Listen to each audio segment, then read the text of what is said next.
Shalom, Israel, Most High in Christ. Bless. I'm Officer Razis here in Austin, Texas, within the classroom, all right? So the title of today's class is The Price of Betrayal, Agents and Informants, all right? So yes, we're going to touch on agents and informants that are within the organization, right? Not just our organization, but in past organizations. We're going to go through the history and show how they are agents and informants and how they always been wicked Negroes, wicked Israelites trying to stop God's movement, all right? Trying to derail, hinder what brothers been, organizations that brothers have set up in the past, okay? We're going to show that these agents and informants, that they are still here, okay? So let's open up with Romans chapter 15 and verse 4. Let's get that. Romans chapter 15 and verse 4. The book of Romans, chapter 15, verse 4. Come on. For whatsoever things were written aforetime were written for our learning, that we, through patience and comfort of the scriptures, might have hope. So we pull this all the time, right? It says things that were written aforetime were written for our learning. We go in the past in the scriptures and we see the good and the bad our forefathers have done, and we learn from these things. But we have to bring it up to modern times. Okay, we have to look at it in modern times and see what happened, right? What happened in the past so we can learn from these things. And dealing with the topic, the price of betrayal, agents and informants, we got to look in modern times. Look at these different organizations and see what happened. How did they fall? How did these agents and these informants infiltrate these organizations and destroy them? Okay, that's what we're going to do today. We're going to examine the past, which when I mean the past, I'm talking modern, right, with these different organizations that were set up and how they were dismantled and destroyed because of agents and informants. All right, so let's open up. Let's open up that article. Read that title right there. Black history is filled with agents and informants. Scroll down.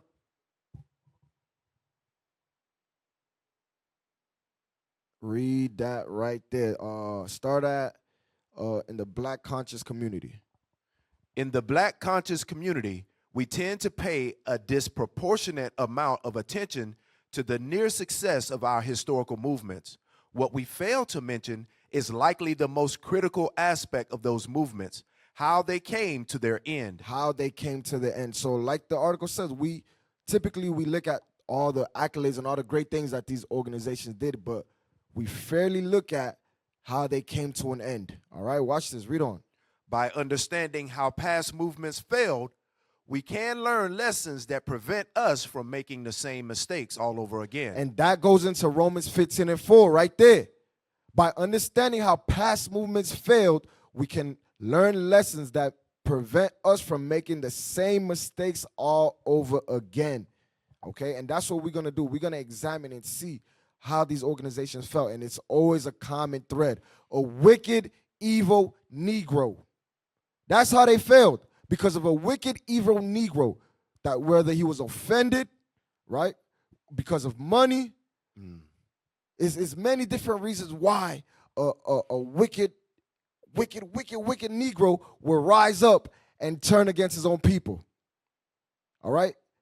There's many different reasons that we're going to show it today. We're going to show it today, all right? Let's go back to the article. I want you to scroll down to the black agents destroyed Marcus Garvey. Scroll down.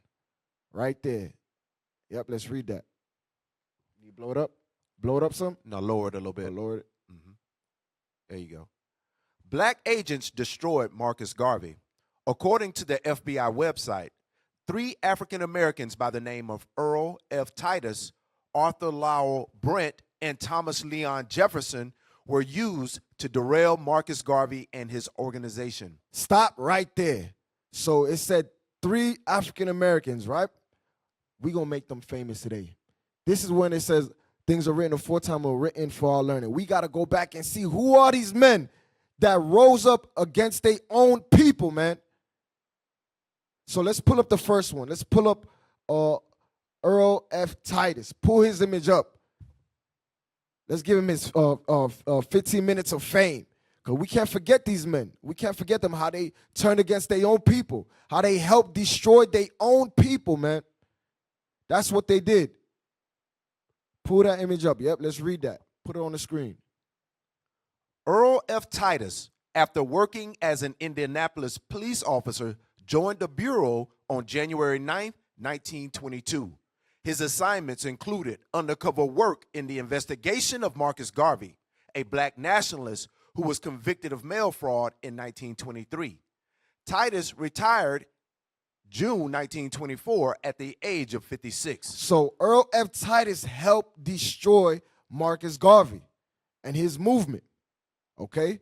He was a wicked Negro that turned his back on his own people, right? Because Marcus Garvey stood up for oppression. He stood up against oppression. He stood up against his people being destroyed. And this man right here helped stop that, helped derail Marcus Garvey and his movement. All right, let's go to the next image. Let's pull up, what's the other traitor's name? Yep, read that. Arthur Lowell Brent became a special agent on August 1st, 1923, after serving 2 years as a special employee, a sort of assistant investigator in the Department of Justice. Brent was assigned to the Washington field office where he worked on the Garvey case and other investigations.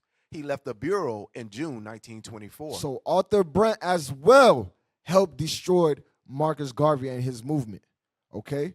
Should be ashamed of yourself. You turn your back on your own people. All right, let's pull up the next one. Pull up the next one. Yep, let's read that.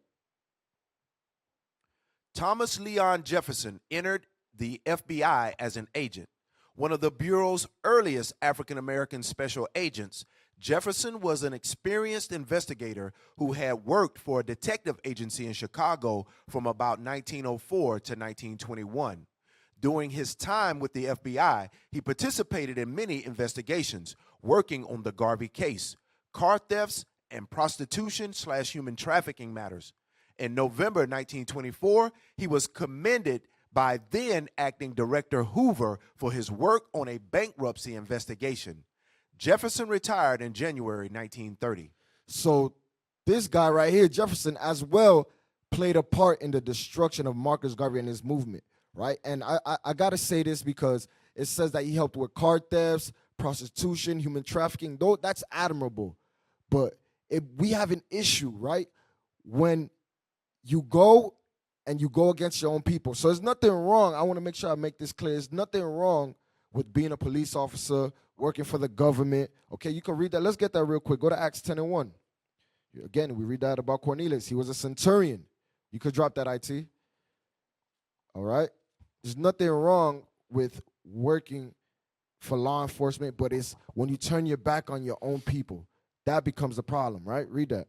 The book of Acts, chapter 10, verse 1. There was a certain man in Caesarea called Cornelius, a centurion of the band called the Italian band. So Cornelius was an Israelite, and he worked for the Roman army, but he didn't turn his back against his own people. All right, believe you me, he did not turn his back on his own people. Give me that in John, where John the Baptist told the centurion. You know what I want with that? Is it John 7? So while we look that up, right? So these three men, they turned their back on their own people. They stood up against their own people when Marcus Garvey, all these different movements was fighting oppression. They were fighting oppression, and these brothers right here, you can't even call them brothers, these traitors, because that's what they are. They are traitors. They turned their back on their own people. You got it? Yeah, Luke 3:14. Yep, let's get that. Read that, Luke 3:14. The book of Luke, chapter 3, verse 11. He answereth and said unto them, He that hath 2 coats, let him impart to him that hath none. And he that hath meat, let him do likewise. Mm-hmm. Then came also publicans to be baptized, and said unto him, Master, what shall we do? And he said unto them, Exact no more than that which is appointed you. And the soldiers likewise. The what? And the soldiers likewise. These were Israelites, and the soldiers likewise, come on. Demanded of him, saying, And what shall we do? And he said unto them, Do violence to no man. Do what? Do violence to no man. Do violence to no man. Come on. Neither accuse any falsely, and be content with your wages. So this is what we tell brothers that's in the military, that's in law enforcement, All right, do violence to no man, and be neither deal falsely, and be content with your wages. But obviously, these three guys right here, they had turned their backs on their people. Okay, they turned their backs on the people. Give me that in Timothy's. 2 Timothy chapter 3, verse 1. Come on. This know also, that in the last days perilous times shall come. For men shall be lovers of their own selves. Come on. Covetous, boasters, proud, blasphemers, disobedient to parents, unthankful, unholy, without natural affection. Watch this. Truce breakers. What? Truce breakers. Truce breakers. That's what we've seen. All right, come on. False accusers. Read. Incontinent, fierce, despisers of those that are good. This is what I want right here. Traitors. What? Traitors. And that's what you have today. Okay, traitors. As you've seen in the movements with Marcus Garvey and them, it's the same thing in 2024 in here in IUIC. We have traitors amongst us. Believe you me. All right, we have traitors amongst us. This is why the bishops and the deacons have been warning us for years. For years, don't be surprised when brothers and sisters rise up and betray us. Traitors, okay? Because like we read in Romans 15:4, the same thing that happened in the past is going to happen again. We've seen it in 2018, but I'm telling you, it's going to happen again, and even at a bigger magnitude. You're going to have brothers and sisters rise up and betray us, because understand, this is the greatest movement. We are in the greatest movement. Give me that 1 Corinthians 4:9. 1 Corinthians 4:9, okay? This is the greatest movement. The Israelites, ain't nothing coming after us. This is it. So understanding if those organizations in the past, if they were infiltrated, if they were betrayed, if traitors were amongst them, what do you think is going to happen to us? The same thing. Traitors are going to be amongst us. They're going to betray us. Brothers that you see sitting up here, sisters that you see sitting up here, they're going to betray us. All right, so we have to prepare our minds. Read that. The book of 1 Corinthians chapter 4, verse 9. For I think that God have set forth us, the apostles, last. Come on. As it were appointed to death. So the Bible says the Lord set up the apostles last. He set up IUIC last. We've seen many great organizations come, but they all failed. Now you see the 12 tribes of Israel rising up through the Spirit of Christ. All right, we rising up, led by Bishop Nathaniel, Bishop Yawasop, Bishop Kanai, the deacons. All right, we have been set up last. Read. For we are made a spectacle unto the world, and to angels, and to men. Right, so now let's go to Proverbs 22 and verse 1, because these three men that we showed, they will forever be remembered as traitors. Okay? They will forever be remembered as traitors. That's why it's all about your legacy. What legacy are you going to leave behind? Are you going to be known as a warrior, as a fighter, a defender of the gospel, or are you going to be known as a traitor, one that betrayed his own nation, his own people? All right, read that. Proverbs 22 verse 1. The book of Proverbs, chapter 22, verse 1. A good name is rather to be chosen than great riches. You hear that? A good name is rather to be chosen than great riches. You want to have a good name. You want to be, when you die, you want to be remembered as, yeah, this brother right here, he was a warrior. He stood fast. He held the line. He was loyal. Okay, it says a good name is better than what? Great riches. And loving favor rather than silver and gold. Wow. So give me 1 Maccabees chapter 1 and verse 11. We're still dealing with these three men, okay? What was their names? It was Earl F. Titus. Pull their images back up. Yep. Pull their images back up for the people. All right. Go to the next image. Go to the next one. These three men, they betrayed their own people. Read that Maccabees, 1 Maccabees chapter 1 and verse 11. The book of 1 Maccabees, chapter 1, verse 11. In those days went there out of Israel wicked men. What? Wicked men. These brothers, some wicked men, wicked brothers, man, to turn your back on your own people. As you see, you have men that have the courage to rise up and fight oppression. They have the balls to rise up and fight oppression. Here come you, your simple behind, and betray your own nation.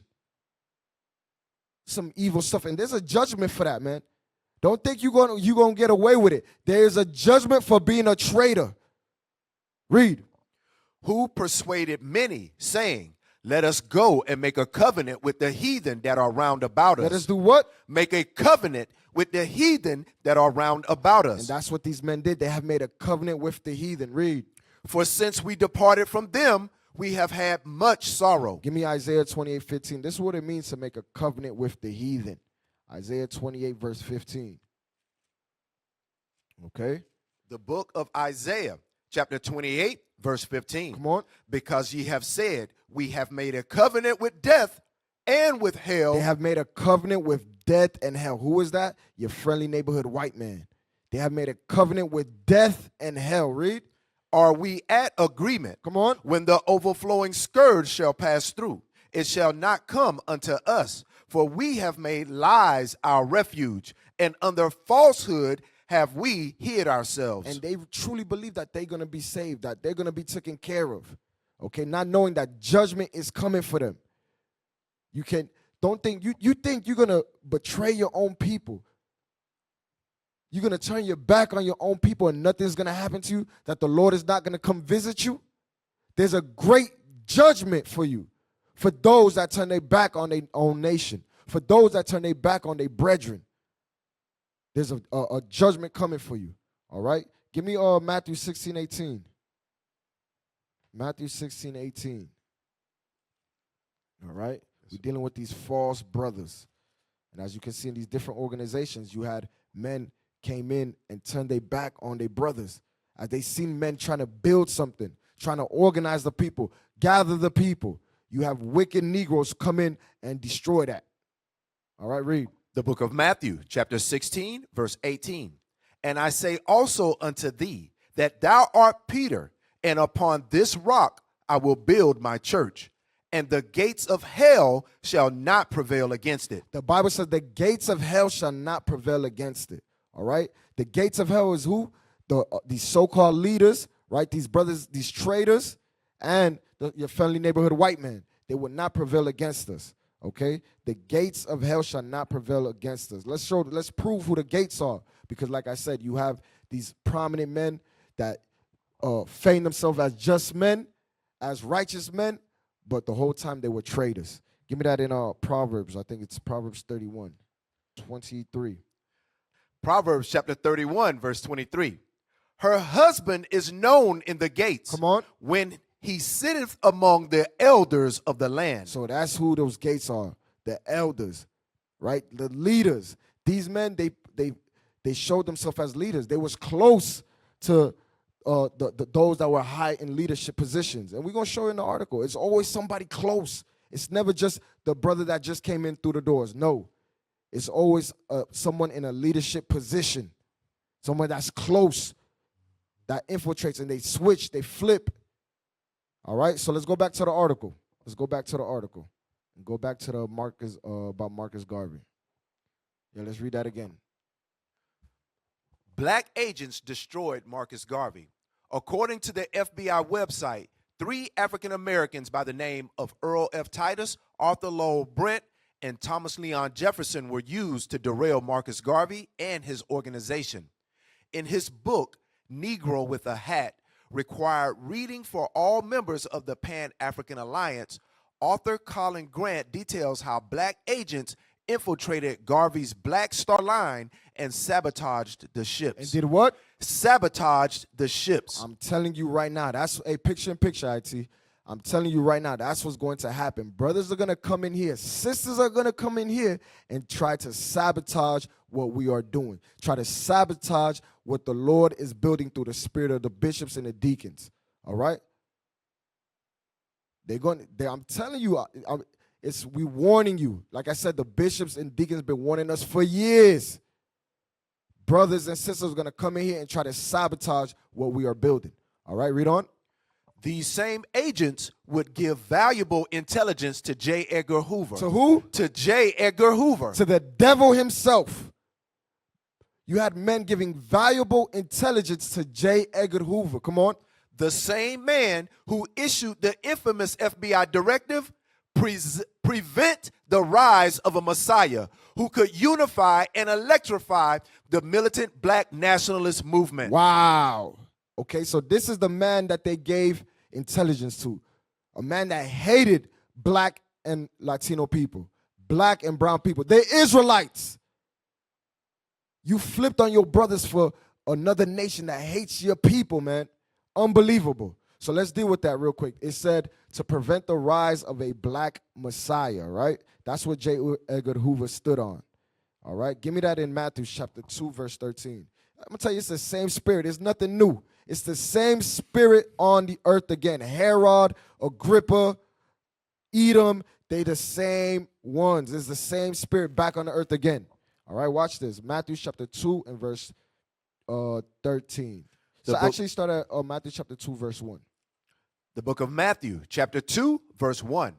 Now when Jesus was born in Bethlehem of Judea in the days of Herod the king, behold, there came wise men from the east to Jerusalem, saying, where is he that is born King of the Jews? For we have seen his star in the east and are come to worship him. And Herod the king had heard these things. He was troubled, and all Jerusalem with him. Wow, so stop right there. Why would Herod be troubled? It said Herod was troubled when he heard the news of there was a king being born, right, of the Messiah, Christ. He was troubled, right? Give me Luke chapter 1, verse 5. Luke chapter 1, verse 5 real quick. Let's go to that. The book of with Luke, Herod. Chapter 1, verse 5. There was in the days of Herod, the king of Judea, a certain priest named Zacharias. So Herod was the king of Judea, okay? So when he heard about Christ being born, he understood the prophecies. Remember, it says that they was well acquainted in our customs, all right? King Agrippa and them, they all was raised in our customs. They was taught. They was taught. So give me let's get that real quick. Let's prove that. Acts chapter 26. Let's prove that they was well acquainted in our customs. So when Herod heard of the birth of Christ, it troubled his mind. He was going to lose his position. He was going to lose his seat as being kings of the Jews of Israel. Okay? You got that? Acts 26, and I think it's verse 1. The book of Acts, chapter 26, verse 1. Then Agrippa said unto Paul, thou art permitted to speak for thyself. Then Paul stretched forth the hand and answered for himself.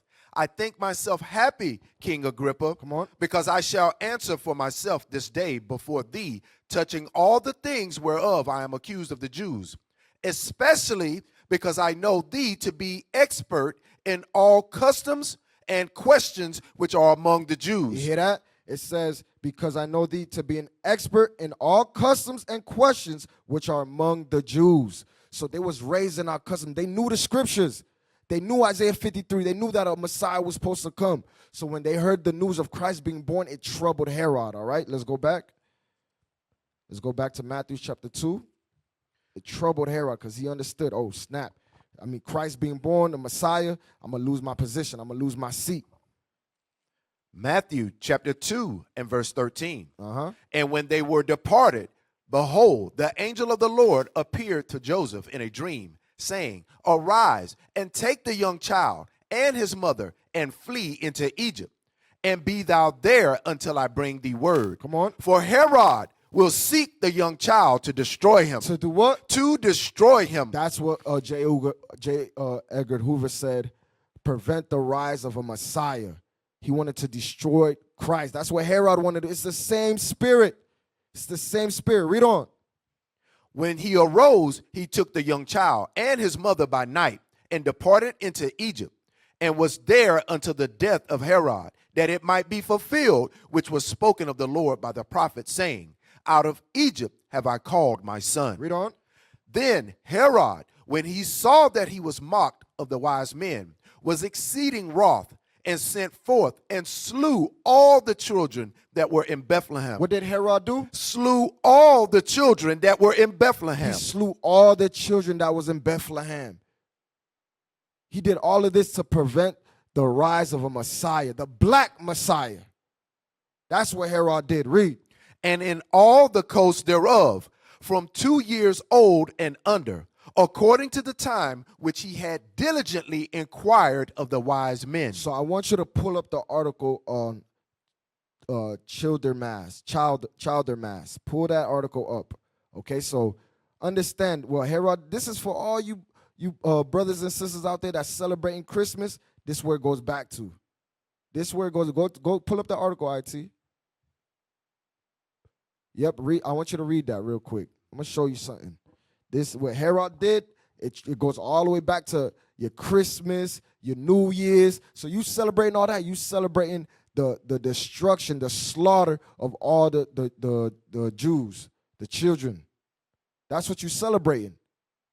All right, watch this. Read that. Massacre of the innocents. Scroll down. Read that. The massacre or slaughter of the innocents is recounted in the nativity narrative of the Gospel of Matthew, chapter 2, verse 16 through 18, in which Herod the Great, king of Judea, orders the execution of all male children who are 2 years old and under in the vicinity of Bethlehem.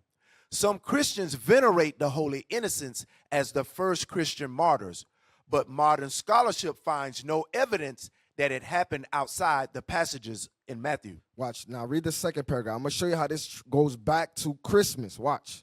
The Feast of the Holy Innocents, also known as Childer Mass, is celebrated in the Western Christian churches on 28 December, the fourth day of Christmas tide. In Eastern Christianity, the feast is celebrated on various dates, depending on the denomination. So click on Christmas tide. Yep, let's read that. Christmas tide, also known as Christide, is a season of the liturgical year in most Christian churches. In where? In most Christian churches. Watch this, read on. For the Catholic Church, Lutheran Church, Anglican Church, Methodist Church, and some Orthodox churches, Christmas tide begins on 24 December. When does it begin? 24 December. So when you celebrating Christmas, okay, you're celebrating Christmas tide, which goes back to child massacre, which goes back to Matthew chapter 2, when Herod slew all the children. That's what you're celebrating, man. Read on. On 24 December at sunset or Vespers, which is liturgically the beginning of Christmas Day. Most of 24 December is thus not part of Christmas tide, but of Advent, the season in the church year that precedes Christmas tide. In many liturgical calendars. So scroll down. We can scroll down. Scroll down. Read that. In many Christian denominations. Lower it, please. In many Christian denominations, Christmas tide is identical to 12 tide, 12 days of Christmas tide. There are several celebrations within Christmas tide, including Christmas Day, St. Stephen's Day, Childer Mass, New Year's Eve, the Feast of Circumcision of Christ, or the Solemnity of Mary, Mother of God. Where are these days found in Leviticus 23? Nowhere. None of these days are found in Leviticus 23. I'm telling you, these will be making their own stuff up, man. And it all goes back to some pagan origin, some demonic origin. None of this stuff is found in Leviticus 23. Read. And the Feast of Holy Family, date varies. The 12 days of Christmas terminate with Epiphany Eve, or 12th night, the evening of January 5th. So that's it all I wanted. I just wanted to show you that all of this translates back to what Herod did in Matthew chapter 2. All right, that's what it all goes back to. Okay, so you could drop that, IT. So what we're showing that J. Edgar Hoover that's that same spirit he had of Herod. He has the same spirit. Okay, so pull back the article. It said that he wanted to prevent the rise of a black Messiah. And what else? Read that line. Prevent the rise of a Messiah who could unify and electrify the militant black nationalist movement. So he says who could unify, right, and electrify the militant black national movement. Pull that picture up of J. Edgar Hoover. The bishop pulls this up all the time. Read that. FBI Director J. Edgar Hoover was asked what, in his opinion, was the single greatest threat to the USA. He responded, Negro unity. So the biggest threat to the United States is Negro unity. What he's really saying is Israelite unity. Right. Okay? And truly what he's really saying is Christ's government. They trying to stop Christ's government. So that's what we're going to deal with. Let's get real quick. Go to Ephesians chapter 4, verse 3, because he said he wanted to stop Negro unity, right? Go to Ephesians 4 and 3. The book of Ephesians, chapter 4 and verse 3. Come on. Endeavoring to keep the unity of the Spirit in the bond of peace. So the Bible says we have to endeavor to keep the unity. We got to fight to keep the unity. Why? Because we have people like J. Edgar Hoover trying to stop what the Lord is trying to build. We have people like those other three men that we mentioned earlier. Infiltrators, informants, agents trying to stop what we're trying to build. So we have to endeavor. We have to fight to keep the unity. We must fight to keep this thing together because we understand Satan is trying to destroy this. But he can't do it. He can't do it. It's already written in the scriptures. It can't be broken. All right? Give me Isaiah 9 and 6. We're going to deal with Christ's government. Before we get that, I just want to show you Esau understands. This is why he's trying to stop the unifying of our people. Give me 2 Ezra 6.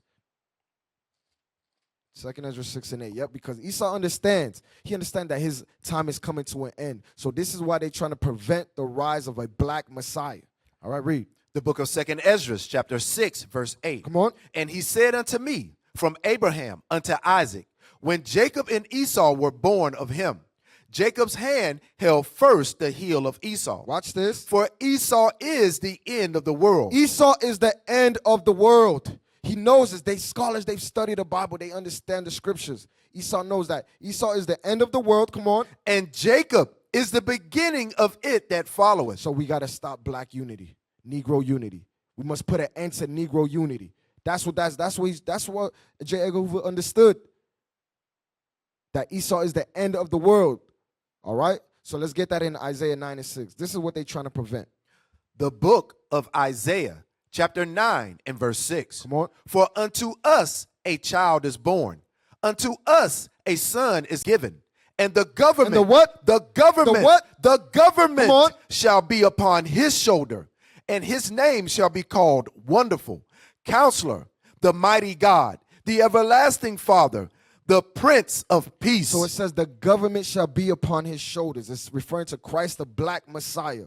Give me Isaiah 22:21. Isaiah 22:21. Dealing with that government on his shoulders, right? The book of Isaiah, chapter 22, verse 21. And I will clothe him with thy robe, and strengthen him with thy girdle. And I will commit thy government into his hand, and he shall be a father to the inhabitants of Jerusalem and to the house of Judah. So the Father's going to commit the government to Christ. Understand that. And this is what they're trying to prevent, right? Go back to Isaiah 9 and read verse 7, dealing with that government. Isaiah chapter 9, verse 7. Of the increase of his government and peace there shall be no end upon the throne of David and upon his kingdom, to order it. To do what? To order Come it on. and to establish it with judgment and with justice from henceforth, even forever. The zeal of the Lord of hosts will perform this. So this is what they're trying to prevent. They're trying to prevent the Christ's government being established on earth. That's what Esau's trying to destroy. So they said we got to prevent the rise of a black Messiah. Okay, but not understanding the Lord is setting up 144,000 warriors, right, chosen men to stand up and to fight righteousness. To fight for righteousness, to fight for righteousness. That's what the Lord is doing, setting up men to do that. 144,000 leaders to fight evil. All right, understand that. So let's go back to the article. Yep, let's read on. In other words, the same black informants that destroyed Marcus Garvey created the blueprint for COINTELPRO. Wow, so these guys created the blueprint for COINTELPRO. That's some heavy stuff right there. Because of 3 wicked Negroes. Read. And the destruction of Stokely Carmichael, Malcolm X, Martin Luther King Jr., Geronimo Pratt, Huey P. Newton, George Jackson, the MOVE movement, and thousands of other men, women, and children. Wow, so these three men helped destroy all of these great men, these organizations, and thousands of men, women, and children.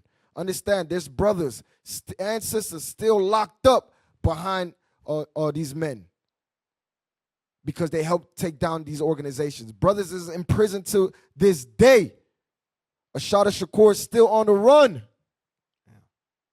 She's on the America's Most Wanted list because of these wicked Negroes, man. Like I said, there's a judgment, okay? Don't think you're going to get away. Don't think you're going to give me that 2 Corinthians. 2 Corinthians chapter 5. There is a judgment. They have to pay for what they've done. And that goes to you traitors that's amongst us right now. Understand, there is a judgment. We understand you're going to betray us. You're going to stab us in the back. You're going to be a traitor. You're going to give us up to the government, to the FBI, to COINTELPRO, to the ADL, to the Canary Mission, all these different organizations that's trying to stop us. You're going to turn on us. And we've seen it, like I said, in 2018. We can never forget 2018. We will never forget 2018 because that is a perfect example of what has happened and what will happen in the future. All right? So let's read that. 2 Corinthians chapter 5 and verse 10. The book of 2 Corinthians chapter 5, verse 10.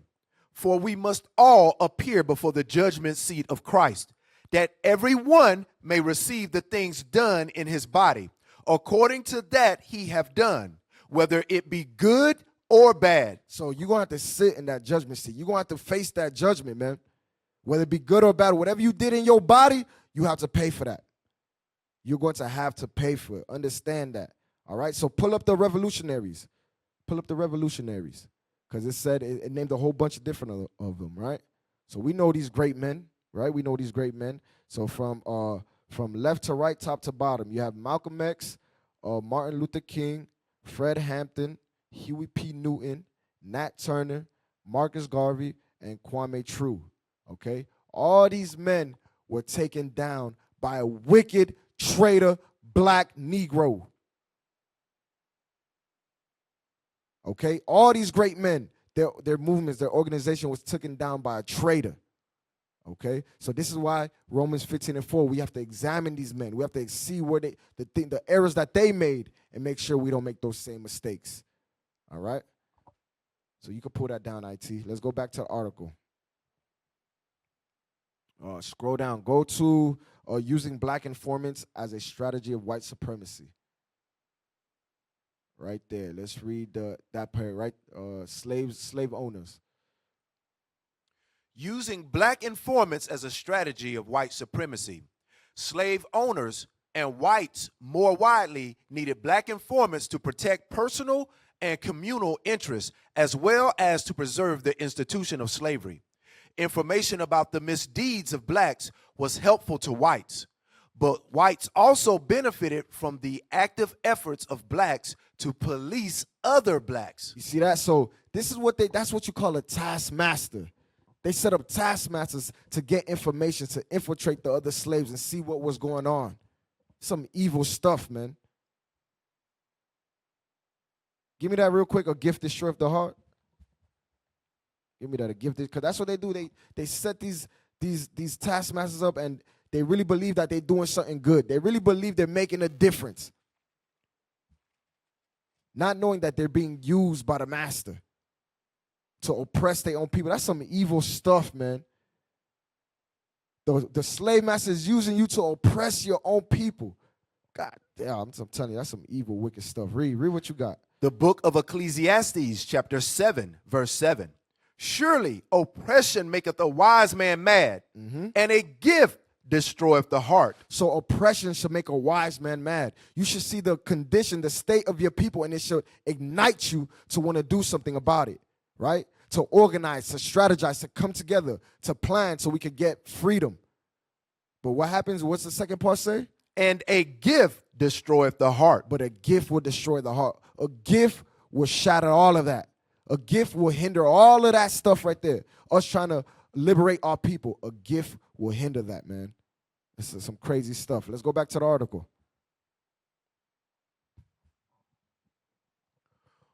Whites relied on informants out of necessity because whites were outsiders to the slave community and thus not personally privy to the inner workings of that community.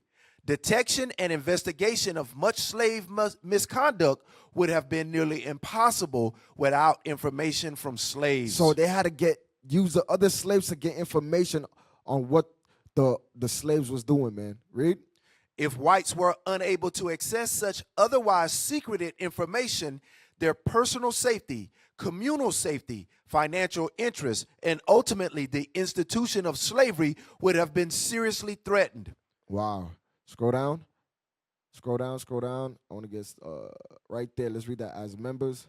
As members of any movement dedicated to the noble ideas of liberating and uplifting the African diaspora. And that's what we stand for. That's what IUIC, that's what we on. We're trying to liberate the African diaspora, right? Or the diaspora period. The 12 tribes of Israel that scattered abroad. Our mission, our goal is to go and bring our people back to repentance. The so-called blacks, Hispanics, and Native Americans. The diaspora. That's our job. That's our duty. That's why you was put on this earth. That's your purpose. Brothers always want to know, what is my purpose? Why was I born? Right there. To help liberate your people. To be a prophet. To go to prophesy against nations and kingdoms. All right, read on. We must accept that our enemies will use black informants and agents for as long as the strategy works. That's a heavy statement right there. It says we must accept it. We have to come to the realization and understand. Our bishops and our deacons, they have accepted that. Now it's time for us young men to understand and get in tune, because I'm telling you, it's not if, it's when. There's informants sitting amongst us right now as we speak, working on how can we destroy this movement. How can we dismantle this organization? But not understanding that they're not fighting us, they're fighting God. Understand that. You boxing with God. You're not boxing against us. You're not fighting us. You're fighting the Most High God, the God of Abraham, Isaac, and Jacob. All right? So let's keep reading. But if we refuse to continue the work of our ancestors out of fear of these agents, we play right into the hands of our enemies. Instead, we should arm ourselves with knowledge and practice counterintelligence methods that protect our members and movements. And that's what we're doing. That's what we're doing here in IUIC. All right? So I want to deal with using the black informants as a strategy of white supremacy. You know what that sounds like to me? That sounds like the scribes and Pharisees. That was the scribes and Pharisees. Give me that John 11:47. That's the same spirit as the scribes and Pharisees. Watch this. John 11, verse 47. The book of John, chapter 11, verse 47. Come on. Then gathered the chief priests and the Pharisees a council and said, What do we do? What do we?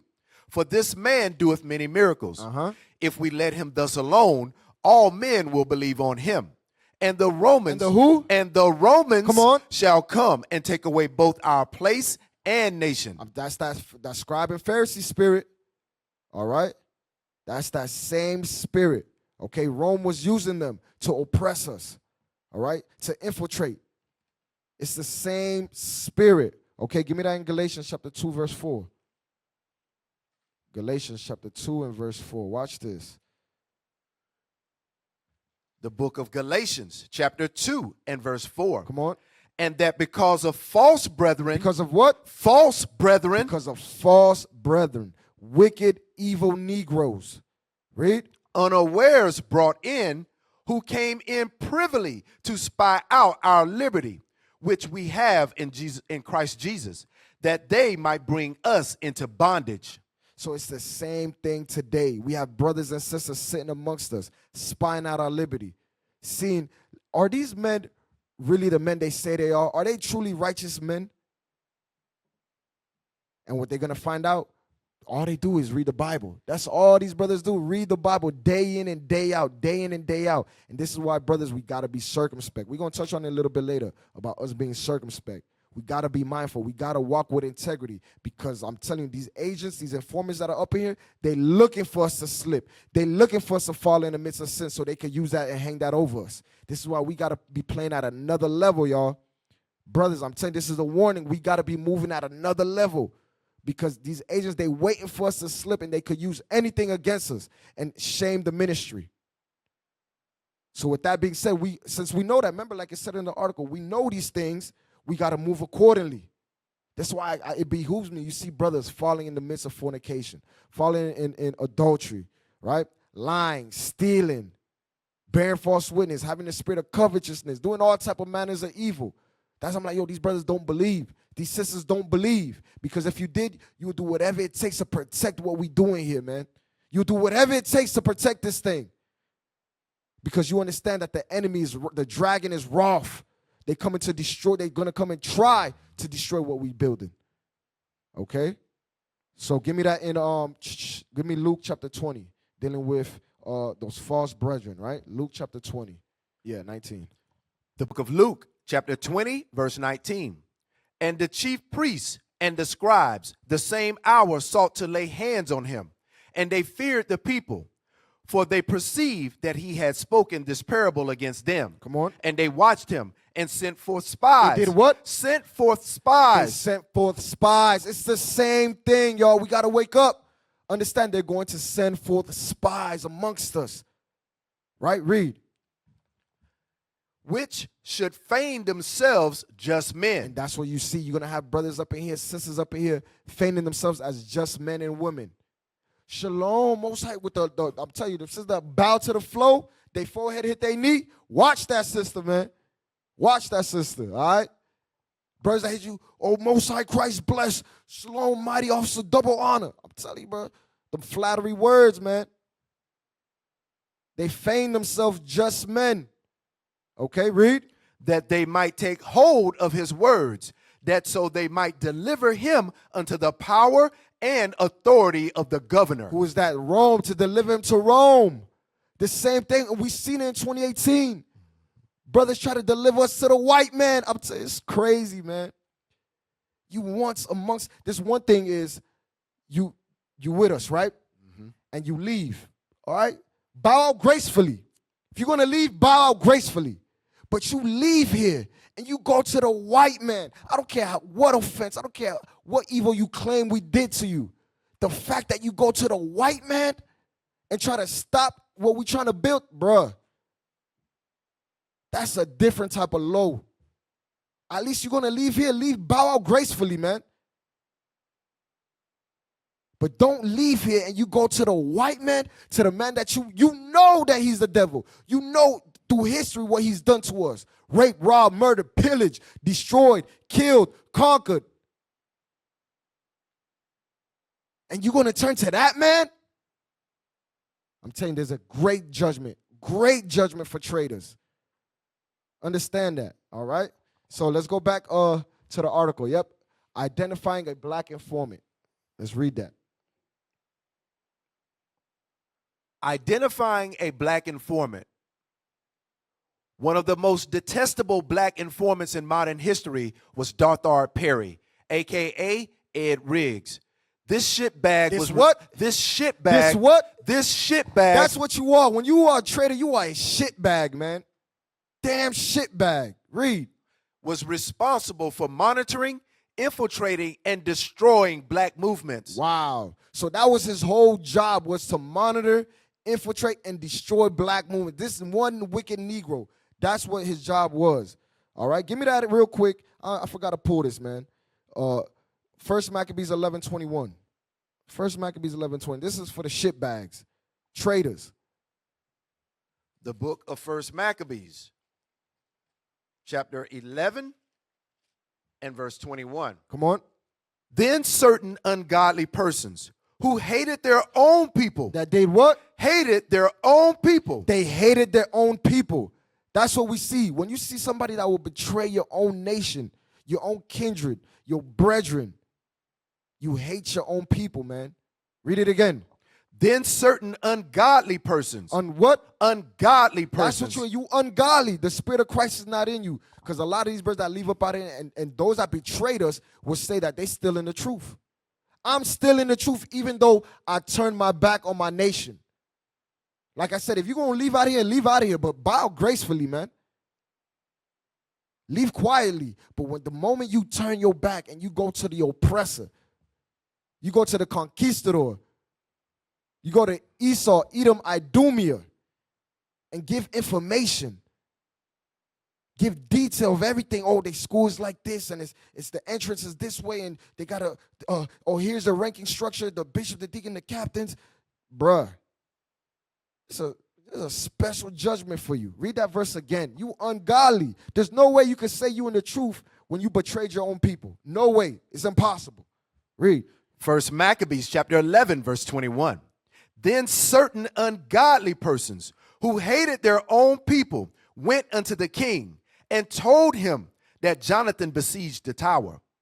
Wherefore, when he heard, he was angry, and immediately removing, he came to Ptolemaeus. That's it on that. So let's go back to the article. Ungodly men that hated their own people. Pull the article back up, IT. Yep. Let's read. Scroll down a little bit. Let me see. All right. So pull up the video of Dr. Perry. Let's pull the video up of him. The shitbag. All right. The traitor. Okay. You got that for me, IT? All right. So let's go. While they looking for that, give me. You got it? Okay. All right. Here we go.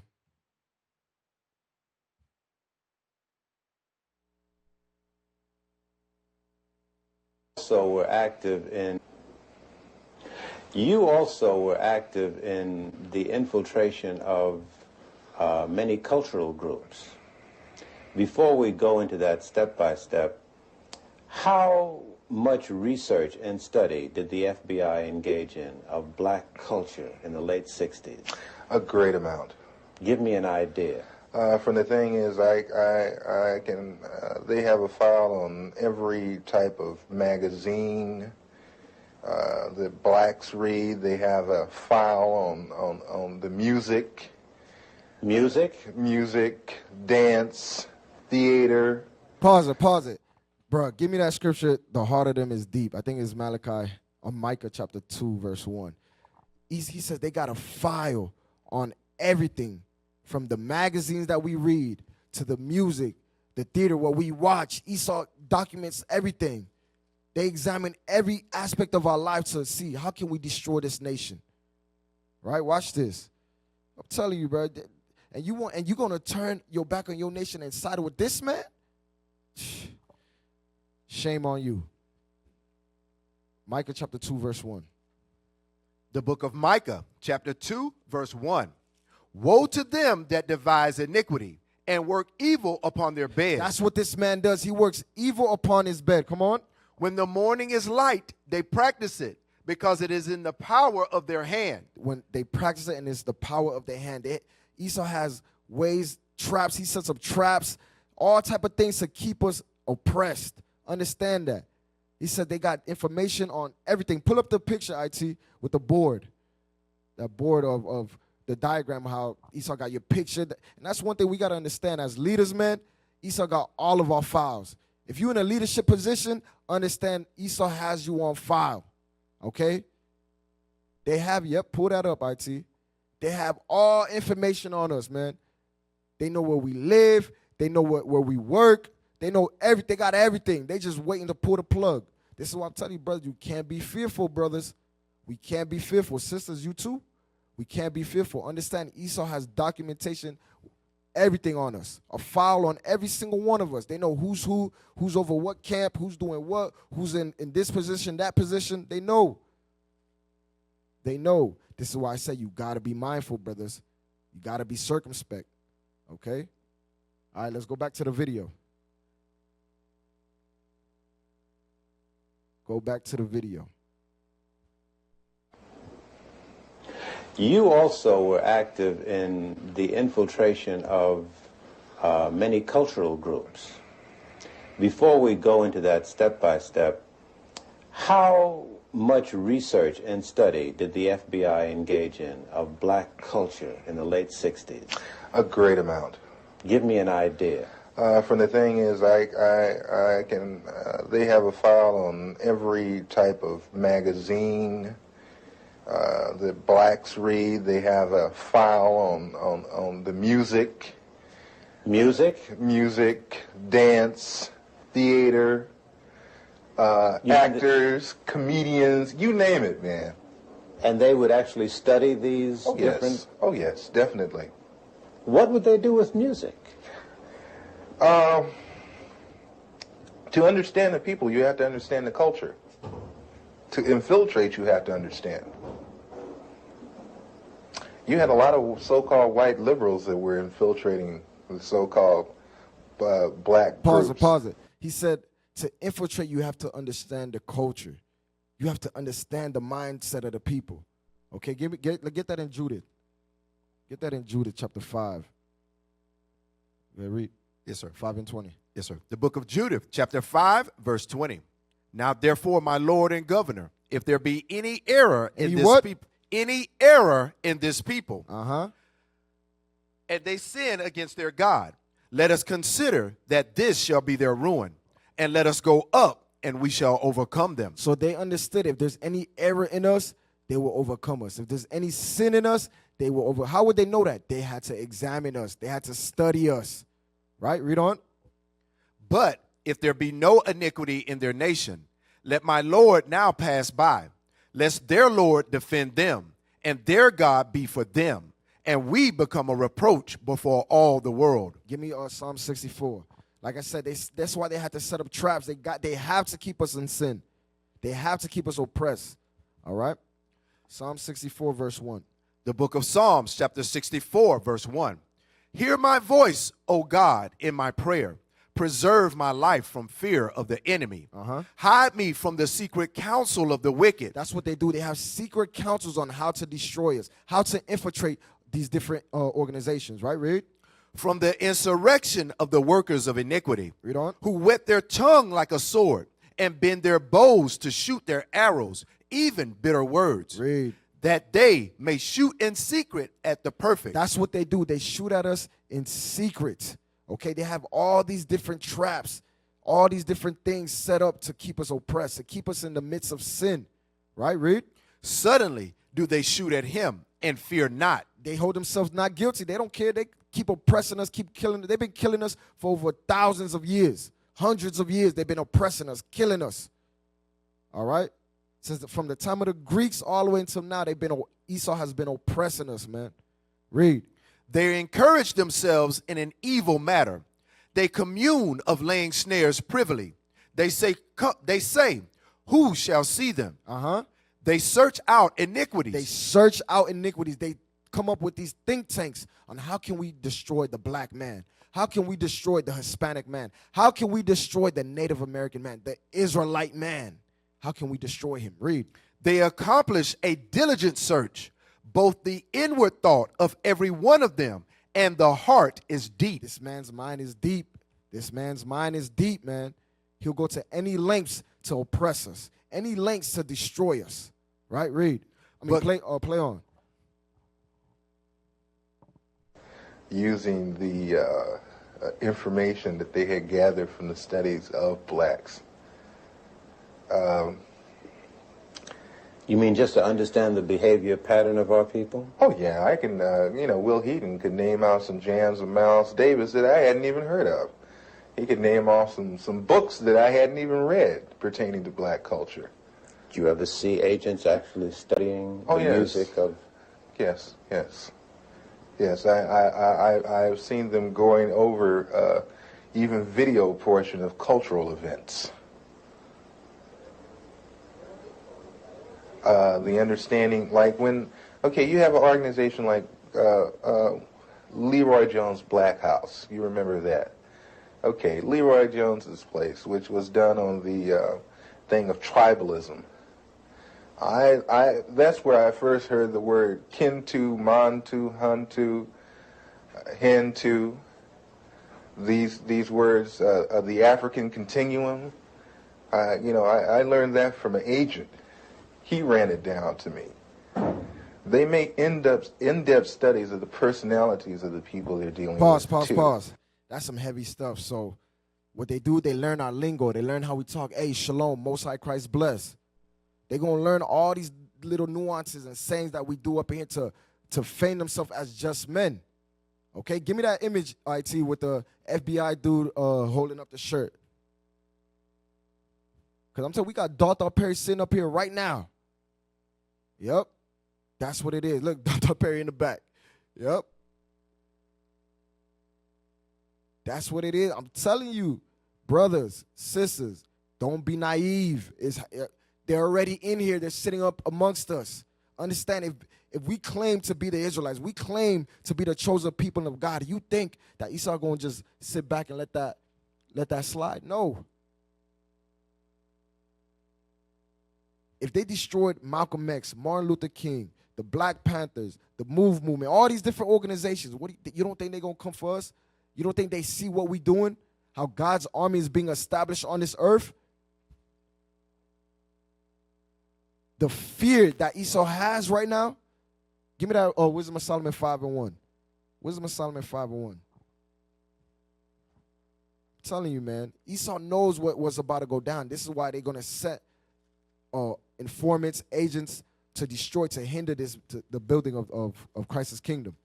All right, give me that Wisdom of Solomon 5:1. The book of Wisdom of Solomon, chapter 5, verse 1. Then shall the righteous man stand in great boldness before the face of such as have afflicted him and made no account of his labors. Come on. When they see it, they shall be troubled with terrible fear. With terrible fear. This is what's going to plague them. Just like Herod, it troubled his mind. When Esau sees us coming together, unifying, organizing, standing up as the 12 tribes of Israel, it's terrible fears falling upon them. Read. And shall be amazed at the strangeness of his salvation, so far beyond all that they looked for. All right, that's it on that. Let's go back to the video.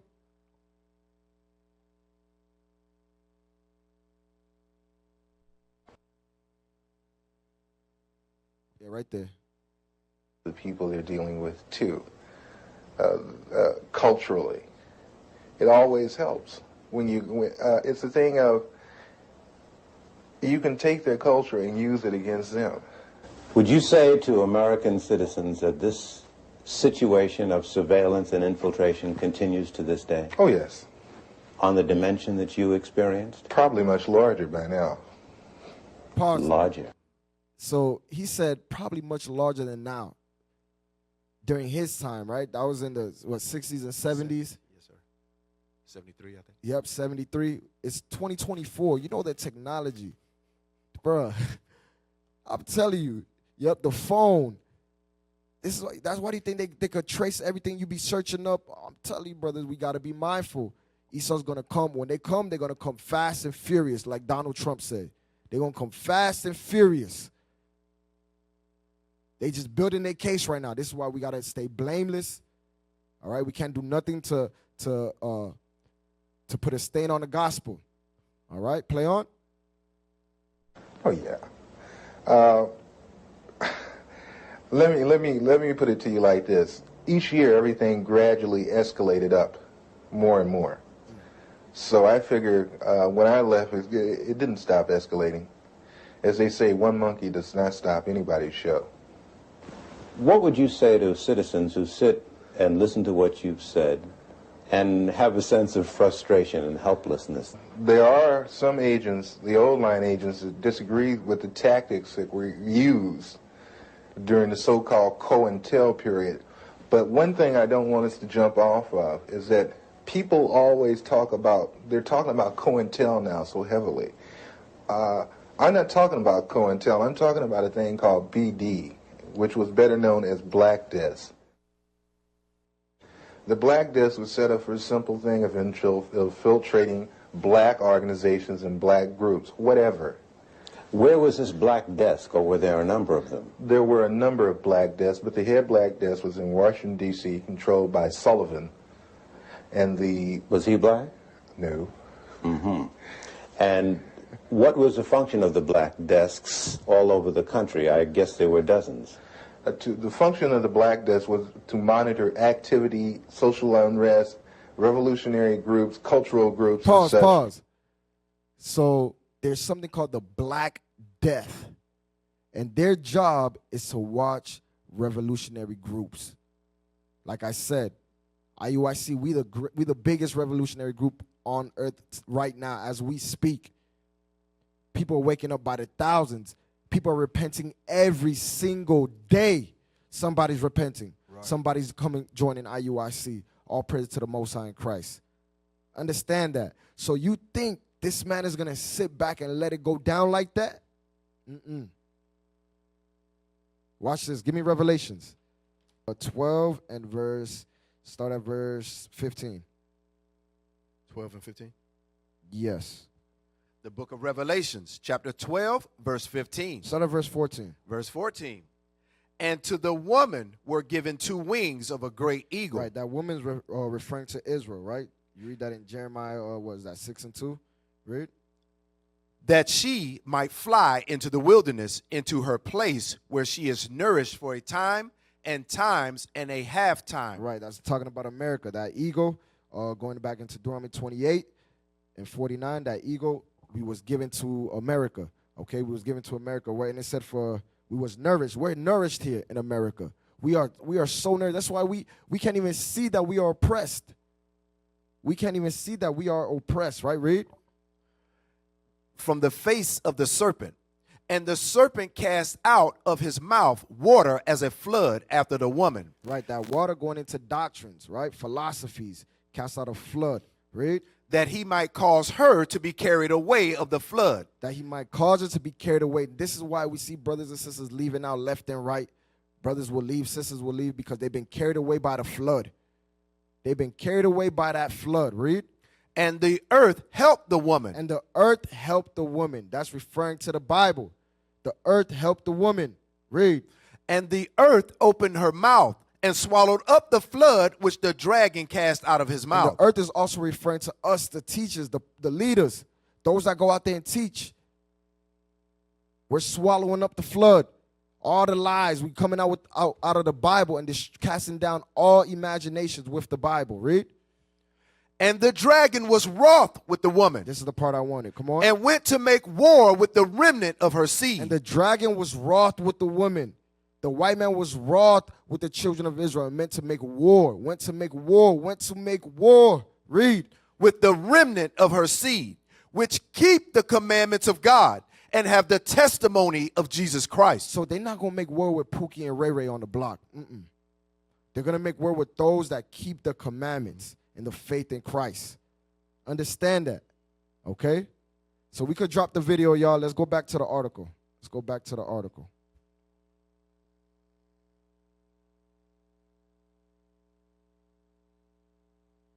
All right. Let's read Basic Lead Informant. Number 1, because of traitors like him and others, we know that there are 4 types of informants used by law enforcement. 1, basic lead informant, ex-wives, ex-girlfriends, ex-employers, ex-associates, or ex-customers who want to get even. Most useful and accurate at revealing the location of persons or property and potential next actions. Wow, so it said ex-wives, ex-girlfriends, ex-employers. I'm telling you, man, it's going to come from those within, those that are close to you. All right, those that are close to you. Give me that in Matthew 10. Matthew chapter 10. It's always somebody close to you, bro. It's always. That's how it always is. Matthew chapter 10, and let's read verse 19. The book of Matthew, chapter 10, verse 19. But when they deliver you up, take no thought how or what ye shall speak, for it shall be given you in the same hour that ye shall speak. For it is not ye that speak, but the Spirit of your Father, which speaketh in you. This is the point I want. Verse 21. Come on. And the brother shall deliver up the brother to death. The brother shall deliver up brother to death. Come on. And the father the child. Read. And the children shall rise up against their parents and cause them to be put to death. All of that's going to happen. I'm telling you. Brothers is going to rise up. Family members, your wife, your girlfriend. I'm telling you. They're going to rise up against you. Why? Matthew 24:10. Matthew chapter 24, verse 10. This is why you're going to see those that are close to you, they're going to rise up against us. Why? Because of this right here. The book of Matthew, chapter 24, verse 10. And then shall many be offended, and shall betray one another, and shall hate one another. Because of offenses, because of offenses, because of offenses. This is why brothers and sisters are going to betray each other, are going to betray us, going to betray Christ because of an offense. Like I said, we seen it in 2018. Brothers get offended. Instead of, like I said, bowing out gracefully, you offended, you're going to leave, go do your thing, go ahead. But you turn your back on your nation. You go to the white man to destroy what we build in here. That's some crazy stuff, man. Some crazy stuff. It said, and then shall many be offended and betray one another. Offenses are going to come. Give me that in Matthew 18. Verse 7. Matthew chapter 18, verse 7. Woe unto the world because of offenses, for it must needs be that offenses come. So offenses are going to come. It's inevitable, all right? We all coming from different walks of life. We all coming from different parts of the world. We all had different upbringings, all right? We're going to offend each other. Brothers are going to say things to get on your nerves. Sisters are going to do things that get on your nerve, but that doesn't mean you betray your people. I don't care how grievous the offense is. That doesn't validate you to turn your back on your people because of an offense. All right? Now watch this. Give me Psalms. Give me Psalms. Bishop Kanai gave me this. Give me Psalms. Psalms 119. Yep, Psalms 119, 165. 119, 165. Read that. The book of Psalms, chapter 119, verse 165. Great peace have they which love thy law. And nothing. And what? And nothing. And what? Nothing shall offend them. So the Bible says, great peace has all they that keep thy law, and nothing shall offend thee. You should let nothing offend you. We understand offenses are going to come, but you should not get offended to the point where you betray your nation. All right? Let's read. Go back to the article. Let's read number 2. Number 2, participant informant. Usually a go-between or arrestee turned informant who helps police investigate a sting, sabotage, or lure a suspect into surveillance. Example, Darthar Perry, an FBI informant that burned down the Watts Writers Workshop. Give me 2 Corinthians 6 and 3. Because it said usually a go-between or an arrestee turned informant, right? An arrestee turned informant. Read that. The book of 2 Corinthians chapter 6, verse 3. Giving no offense in anything that the ministry be not blamed. Give no offense in anything that the ministry be not blamed, okay? This is why I told we got to be circumspect, brothers. Because you out there in the world, you keeping the commandments, you holier than thou up in here, but back at the ranch, you an evil brother, you an evil, wicked sister. Now you doing things that you know you shouldn't be doing, and you get caught up, right? Like dealing with prostitutes or dealing with underage children. Now Esau kicked down your door, FBI come kick down your door, and then they pull up your laptop, and you got all pedophilia, all type of wicked stuff on your laptop. Now guess what? They're going to hold that over you. Hold that over, and they're going to flip you. They're going to flip you. And now you sitting up in here trying to plant something, do some, who knows what type of evil you're trying to do up in here because of the evil you're doing back at the ranch, the evil you're doing behind closed doors. Now you up in here trying to plant something, trying to set somebody up because of the evil you doing. Right? Go back to the article. Number 3. Number 3, covert informant. Usually someone deep inside an organization with a falling out. With a what? With a falling out. We seen this in 2018. This was it right here. Read it again. Read it from the top. Usually someone deep inside an organization with a falling out or difference of opinion and wants to provide spot intelligence over a period of time as long as their identity is protected and a pleasant future guaranteed for them. I tell you, read on. Example, Herbert Bullen, the owner of a Harlem-based black doll company, as Garvey and the UNIA increasingly came under attack from internal dissenters, black critics, and the federal government. One of the few people Garvey confided in was Bullen. So the person that was close to him betrayed him, man. I'm telling you, we're going to see the same thing again. This is why we got to be on top of our game. We got to be on point in all aspects of life. From us personally, our wives, our children, the brothers that you keep around you, your circle, everybody around you got to be on point. Okay? Read on. Number 4, accomplice witness informant, usually a co-defendant in a criminal case who agrees to testify for the prosecution and or do one last undercover operation by being wired for sound. Read on. An informant isn't going to let you know that they are informants, so you will have to proactively seek them out.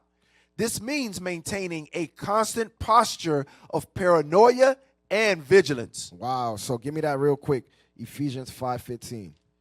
This is why I say, brothers, we got to be circumspect. All right? We got to be circumspect. Ephesians 5:15. The book of Ephesians, chapter 5, verse 15. Come on. See then that ye walk circumspectly. Do what? Walk circumspectly, Read. not as fools, but as wise. Not as fools, but as wise. We have to walk circumspectly. We got to be on point because these infiltrators, these informants, these agents, they sitting amongst us. They are sitting amongst us. They breaking bread with us every Sabbath. They going to camp with us. They on fly missions with us. All right? Read that again. See then that ye walk circumspectly, not as fools, but as wise, redeeming the time, because the days are evil. Because the days are evil. We living in some evil times right now. We living in some evil times to the point where brothers will flip and betray their own nation. That's how evil the times are. That they see that IUIC is standing on the laws of God. Bishop Nathaniel has built this organization on through the Spirit of Christ with the laws of God. We haven't done nothing wrong.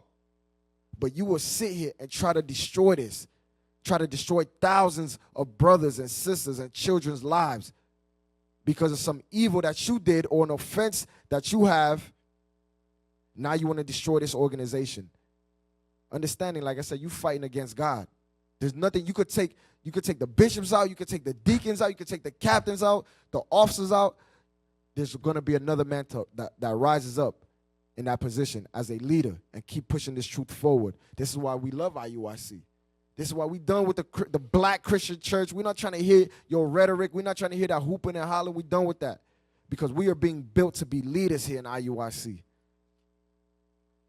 There's no other organization where you see old men and young men coming together. Never seen that before. Never seen it before. Brother in his 60s with a brother in his 20s in formation together. One mind, one body, one spirit.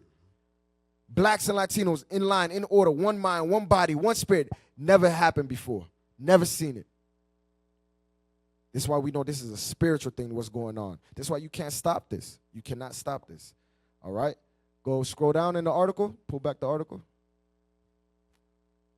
Yep, scroll down. Scroll down, scroll down. Right there. Let's read that. Counter-informant strategies. Information is the lifeblood of every informant.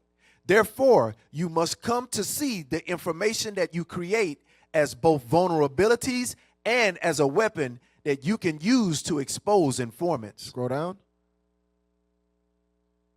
Identify and assassinate high-value targets. No, read informants look for. Informants look for information that can be used to identify and assassinate high-value targets within an organization. That's what they want. They want to take out the leader because all these other organizations, what happened? When you took the leader out, they all fell.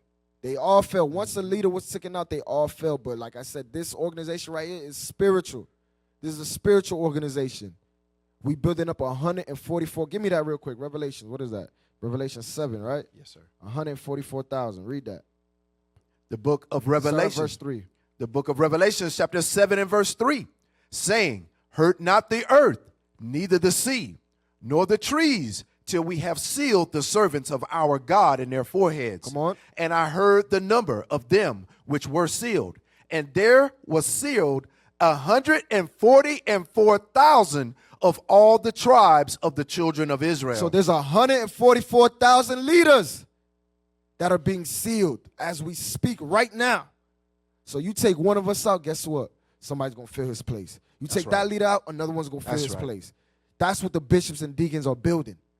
They understand the scriptures. They understand this. Because like I said, they've been warning us for years. Give me that in Acts. They've been warning us for years.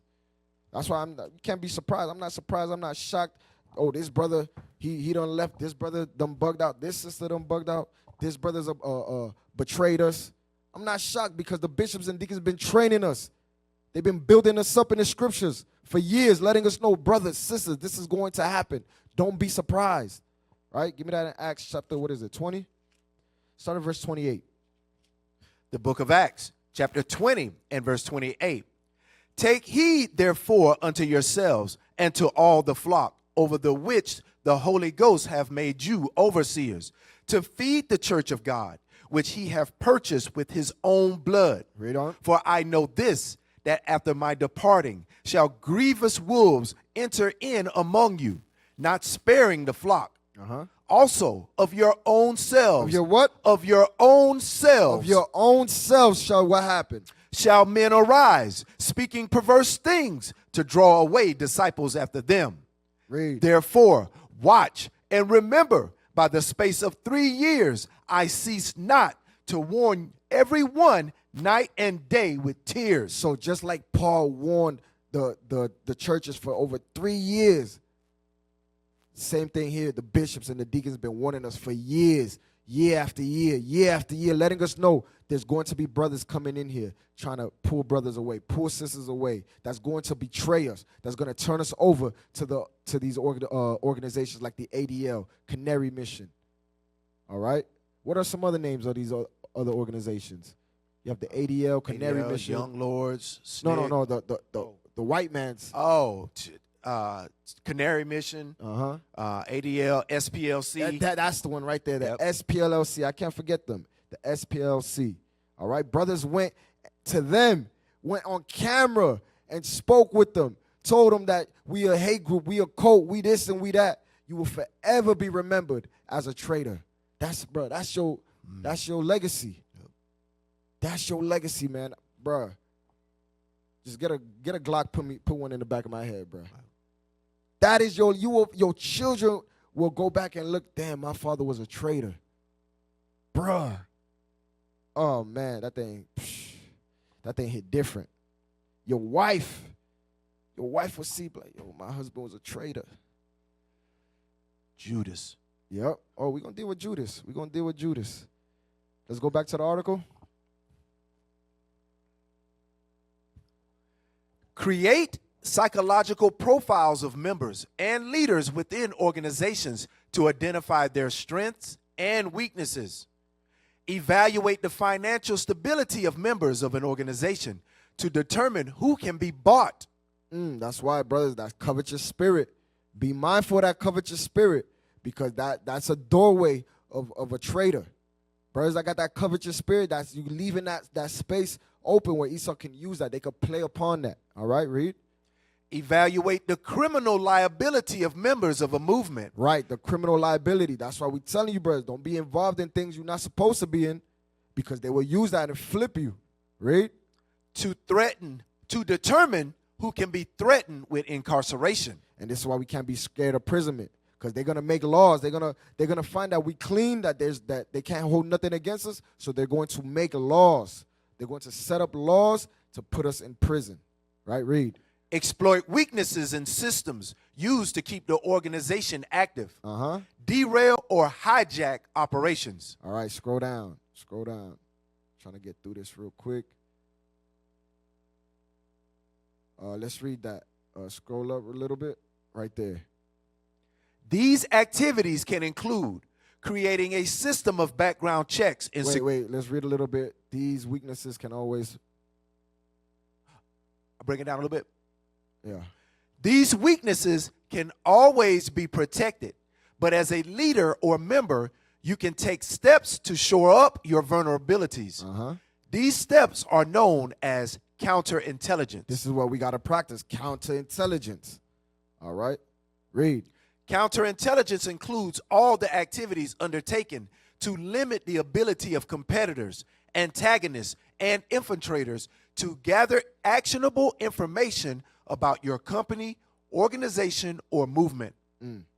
Watch this. These activities can include creating a system of background checks and security clearances, using double agents, feeding known informants bad information, Scroll down. concealing your activities.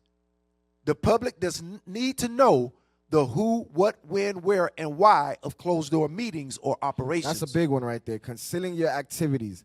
This is why we got to set things up, because and it's going to touch on it with the social media too. I'm going to deal with that social media stuff, man. But this is why you can't be telling everybody your business. You can't let everybody know our operations, our plans, what we doing. All right? Read on. Hiding your sources of income, staff positions, short and long-term plans, and how you operate. Screening and studying members at length. Good agents and informants can conceal their intentions for years. For years. Brothers will sit amongst us for years. They'll go through the MOV program. They'll go through the ranks, soldiering up. They'll go through all of that just for a moment, just for that small space and time for them to get what they want. Right? Read. But will slip up eventually. Control your social media behavior. Control your social media behavior. Stay off the TikTok. Stay off the Instagram, the Facebook, the YouTube. All right? If you're not using it for the Lord's work, stay off that stuff, man. Should be no way. This is why I be watching, brothers, man. I be mindful, man. You got more stuff on your personal life, on your social media, than you got camp videos.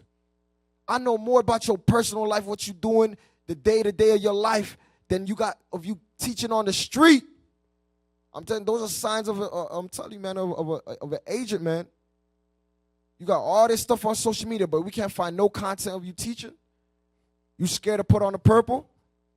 You don't want to be seen. You don't want to do classes. I'm telling you, those are signs of an agent.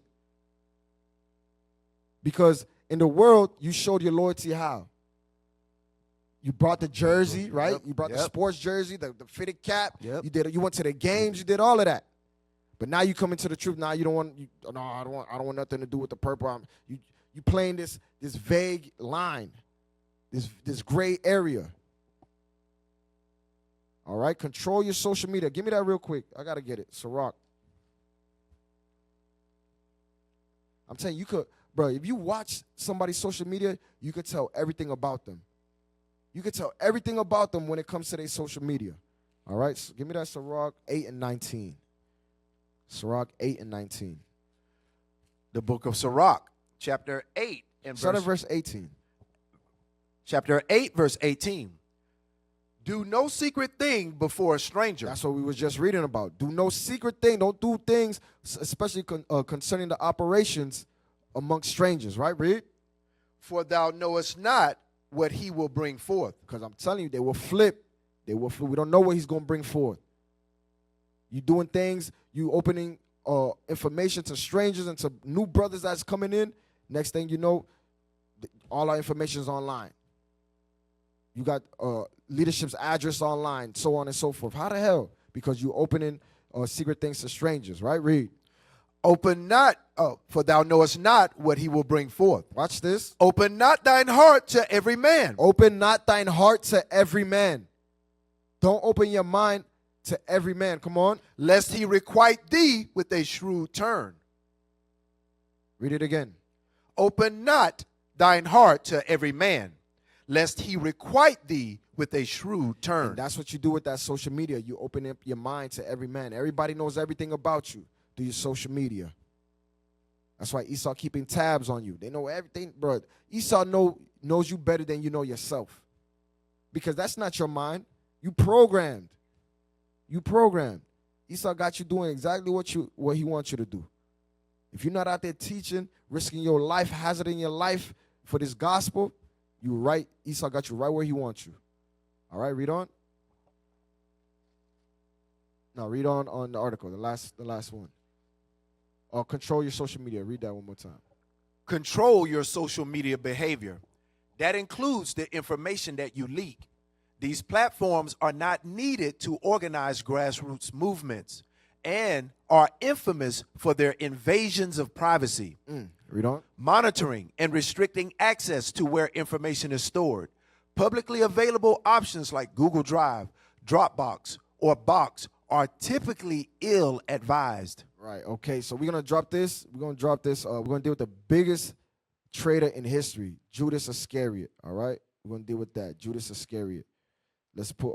Give me. We're gonna deal with how the treachery of Judas was produced. Okay. How the treachery of Judas was produced. Give me John 13 and verse 29. John 13 verse 29. The book of John, chapter 13, verse 29. Come on. For some of them thought, because Judas had the bag. Because Judas had the what? Had the bag. Read. That Jesus had said unto him, buy those things that we have need of against the feast, or that he should give something to the poor. Right. So that was Judas' priority, was the bag, was the money. Like I said, brothers that deal with that covetous spirit, that's one way you can become a traitor. That's a gateway to becoming a traitor, is that covetous spirit. Judas had the bag. Give me 1 Timothy 6 and 10, the love of money. All right? The love of money. The book of 1 Timothy, chapter 6, verse 10. Come on. For the love of money is the root of all evil. The love of money is the root of all evil. So we understand money is a defense. It is a defense. We need to work. We need to get money, okay? But the love of money, that's the root of all evil. Read. Which while some coveted after, they have erred from the faith. They have erred from the faith. Come on. And pierced themselves through with many sorrows. And pierced themselves with many sorrows. Okay, go to John chapter 12, verse 1. We're going to show how Judas' love of money was revealed, all right? How his love of money was revealed. John chapter 12 and verse 1. The book of John, chapter 12, verse 1. Then Jesus, 6 days before the Passover, came to Bethany, where Lazarus was, which had been dead, whom he raised from the dead. There they made him a supper, and Martha served, but Lazarus was one of them that sat at the table with him. Come on. Then took Mary a pound of ointment of spikenard, very costly, and anointed the feet of Jesus, and wiped his feet with her hair. And the house was filled with the odor of the ointment. Then saith one of his disciples, Judas Iscariot, Simon's son, which should betray him. Which should do what? Which should betray him. Come on.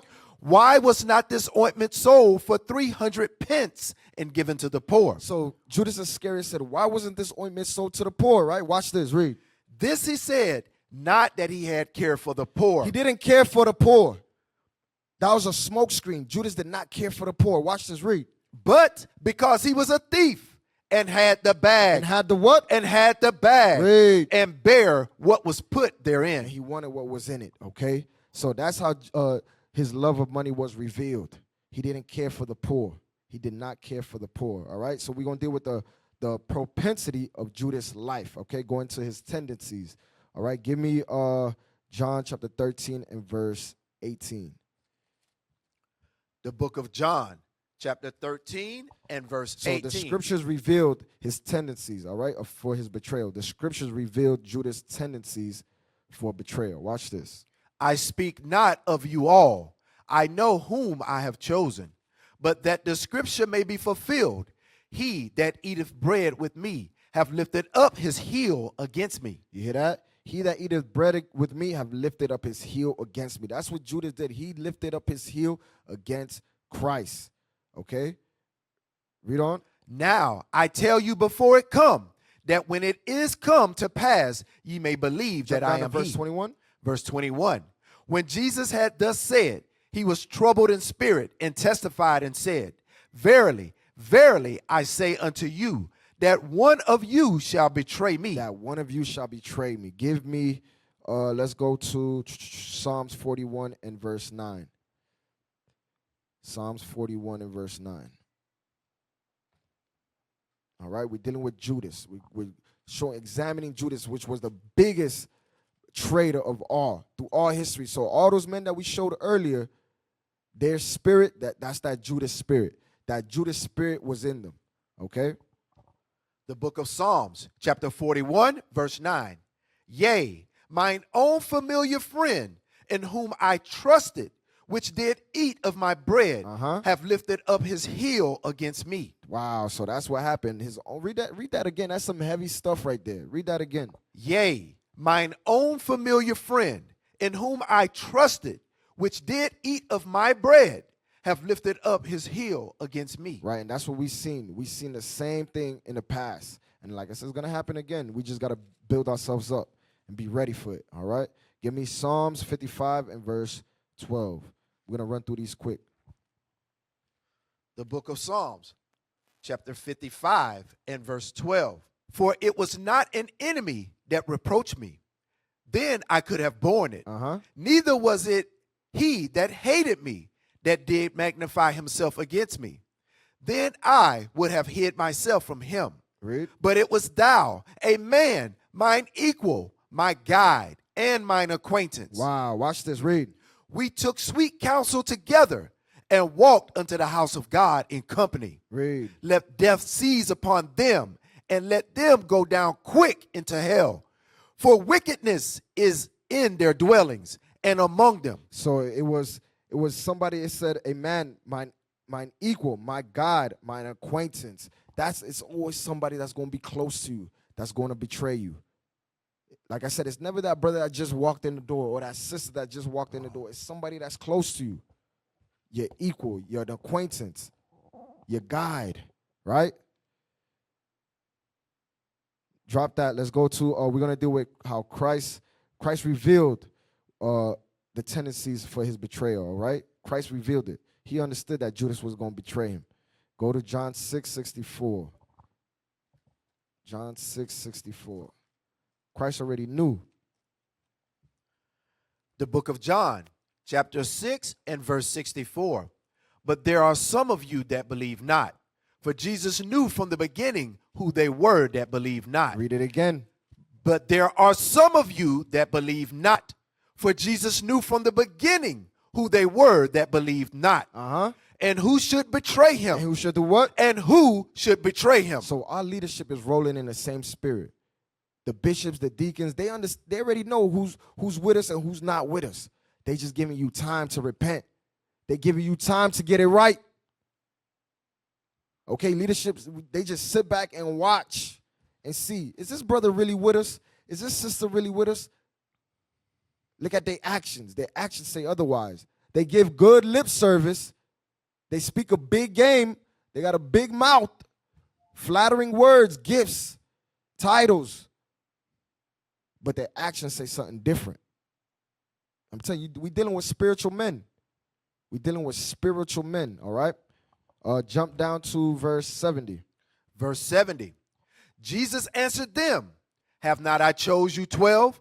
And one of you is a devil. Wow, read that again. Jesus answered them, have not I chosen you 12? And one of you is a devil? Read. He spake of Judas Iscariot, the son of Simon, for he it was that should betray him, being one of the 12. That's some heavy stuff right there. That's some heavy stuff right there. Christ said, I chose the 12, but one of you got the devil on you. So somebody will say, why would Christ let him stay if he had to fulfill prophecy? That's right. Judas had to fill his role. He had to be the one to put Christ to death. All right? Now give me Matthew 26:14. Matthew 26:14. The book of Matthew, chapter 26, verse 14. This is the profaneness of Judas, right? Watch this. Matthew 26:14. Then one of the 12, called Judas Iscariot, went unto the chief priests and said unto them, what will ye give me, and I will deliver him unto you? And they covenanted with him for 30 pieces of silver. For what? For 30 pieces of silver. So he betrayed the Son of God for 30 pieces of silver, man. 30 pieces of silver, he betrayed the Son of God. Read. And from that time, he sought opportunity to betray him. Now, the first day of the feast of unleavened. That's it. Drop that. So he saw opportunity to betray Christ. And what ended up happening? He ended up betraying Christ. Go to Luke. I want to get it in Luke 22, and let's start at verse 1. The book of Luke, chapter 22, verse 1. Now the feast of unleavened bread drew nigh, which is called the Passover. And the chief priests and scribes sought how they might kill him, for they feared the people. Then entered Satan. Then entered who? Then entered Satan. Come on. Into Judas, surnamed Iscariot, Read. being of the number of the 12. And he went his way and communed with the chief priests and captains, how he might betray him unto them. Read on. And they were glad and covenanted to give him money. Read. And he promised and sought opportunity to betray him unto them in the absence of the multitude. I'm telling you, man, that's the spirit that Judas was rolling with. Satan entered into him. But watch this. Jump down to verse 47. Verse 47. And while he yet spake, behold, a multitude, and he that was called Judas, one of the 12, went before them and drew near unto Jesus to kiss him. But Jesus said unto him, Judas, betrayest thou the Son of Man with a kiss? He betrayed him with a kiss. Come on. When they which were about him saw what would follow, they said unto him, Lord, shall we smite with the sword? Give me hold that. Go to Proverbs 27, verse 6. The book of Proverbs, chapter 27, verse 6. Faithful are the wounds of a friend, but the kisses of an enemy are deceitful. Read it again. Faithful are the wounds of a friend, but the kisses of an enemy are deceitful. And the kisses of an enemy are deceitful. Let's go back to Matthew 27 and verse 3. That's why, man, I'm telling you, these brothers, we got to be in the spirit. I'm telling you, we got to stay in the spirit. All right? We got to examine and see these things. We can't be naive to these things. All right? Give me Matthew 27 and verse 3. The book of Matthew, chapter 27 and verse 3. Then Judas, which had betrayed him, when he saw that he was condemned, repented himself and brought again the 30 pieces of silver to the chief priests and elders, saying, I have sinned, and that I have betrayed the innocent blood. Read. And they said, what is that to us? See thou to that. And he cast down the pieces of silver in the temple and departed and went and hanged himself. And did what? And hanged himself. So that is the ultimate judgment for when you betray, you become a traitor. It's death. Judas was filled with sorrow, with guilt that he had to go kill himself. Understand that? And that's what all you traitors, man, go follow that. Follow that right there. Go do what Judas did. For all the traitors and backstabbers, man, go follow what Judas did.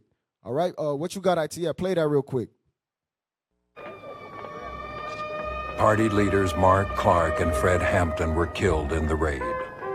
4 of the 7 surviving occupants of the apartment were wounded. All were charged with assault and attempted murder. I remember walking out of the office and looking through a little clearing over on the next block, which was right in front of the Monroe Street address, and seeing a lot of police cars over there. And at that time, Bobby Rush came to the office. He had just come from over there, or maybe the coroner's office. In any case, we walked back over there, and we both were speechless. We just walked through the house and saw what had taken place and where he died, and it was shocking. And then I just began to realize that the information that I had supplied leading up to that moment had facilitated that raid. I knew that indirectly I had contributed, and I felt it, and I felt bad about it. And then I got mad. And then I had to conceal those feelings, which made it worse. I couldn't say anything. I just had to continue to play the role. FBI headquarters authorized payment of a $300 bonus to informant William O'Neill for, quote, uniquely valuable services which he rendered over the past several months, unquote. So that's the same spirit of Judas, William O'Neill, for $300. $300. Betrayed his own people, betrayed his nation. All right? So we're going to deal real quick. We're about to wrap it up. Pull up that picture, IT. Pull up that picture about trust. Yep, read that. Trust Hold on, takes let them pull it on the screen. trust takes years to build, seconds to break, and forever to repair. Let that sink in. Let that sink in. It says trust takes years to build and seconds to break. Seconds to break that trust and forever to repair, man. Sometimes you can never repair it once that trust is broken. This is why, brothers, we have to be loyal. You could drop it, IT. Loyalty. That's how you overcome that traitor spirit, is with loyalty.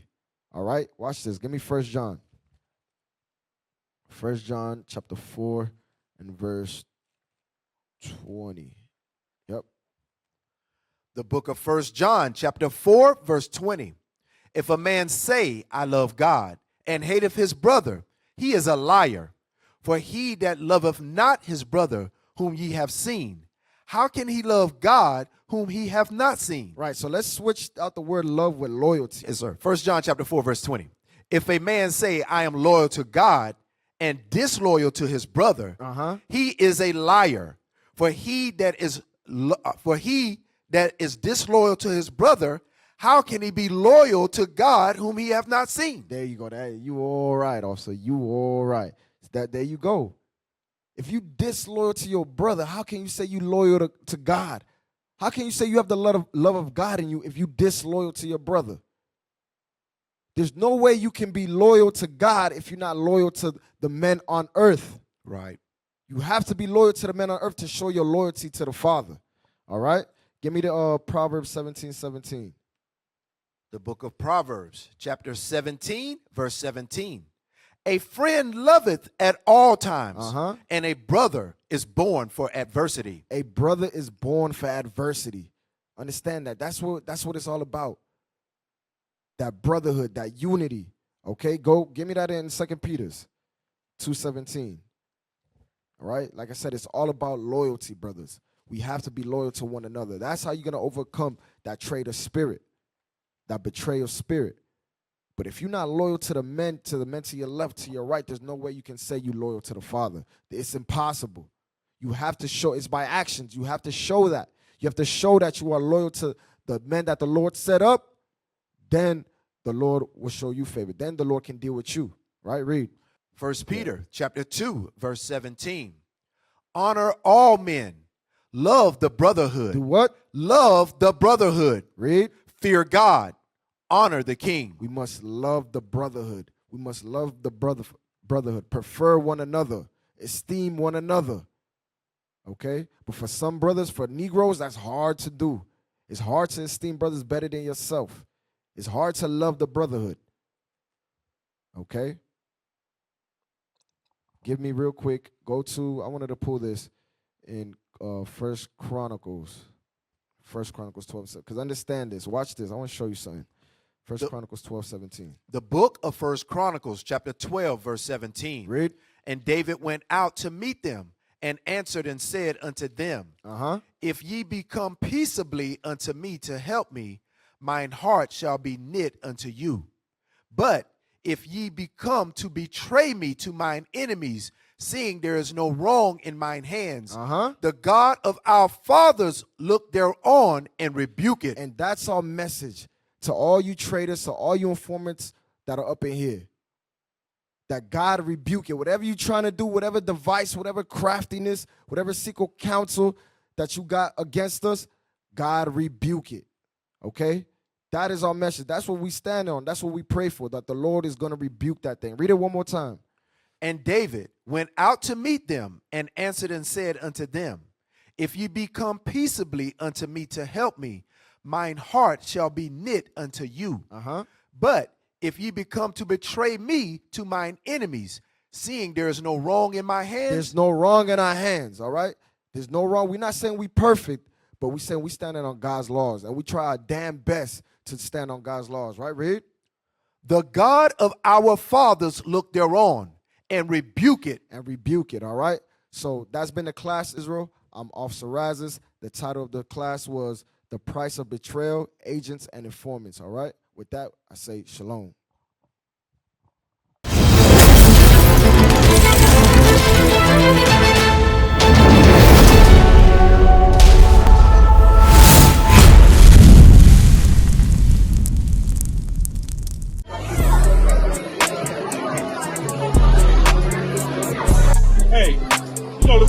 See, Austin, you ain't subscribed yet? What are you waiting for? Hit that button. Subscribe today. What is a nation?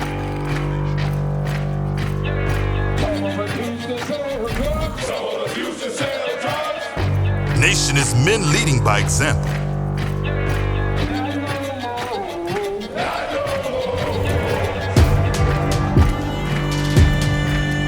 Nation is family.